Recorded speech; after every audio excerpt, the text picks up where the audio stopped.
কেমন আছো পেটুকগণ? আজ তৈরি করব চিলি সয়াবিন রেসিপিটা এত টেস্টি খেতে যে মাছ মাংস খেতে কিন্তু 100% ভুলে যাবে। রুটি, পরোটা, ভাত সবকিছুর সাথে কিন্তু super hit. At first 2 cup মতন সয়াবিনকে বয়েল করে নিয়ে ভালো করে স্কুইজ করে জলটাকে বের করে দিতে হবে। আদা রসুন বাটা, লবণ, লাল লঙ্কার গুঁড়ো, হলুদ গুঁড়ো, ধনে গুঁড়ো, গোলমরিচ গুঁড়ো, সাথে ময়দা আর একটা ডিম দিয়ে ভালো করে মিক্স করে নিতে হবে।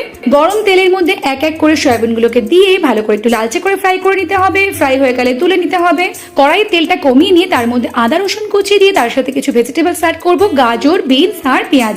এইগুলোকে হালকা নাড়াচাড়া করে নিয়ে দুটো কুচনো লঙ্কা অ্যাড করে লবণ আর গোলমরিচ গুঁড়ো দিয়ে ভালো করে স্টার করে নিতে হবে। তারপর অ্যাড করব টমেটো কেচাপ, চিলি সস আর সয়া সস। এইগুলোকে দিয়ে ভালো করে নাড়াচাড়া করে নিয়ে অ্যাড করে দেবো হাফ কাপ জলের মধ্যে 2 চামচ মতন কর্নফ্লাওয়ার। ভালো করে স্টার করে নিয়ে সেটাকে এর মধ্যে দিয়ে দেবো।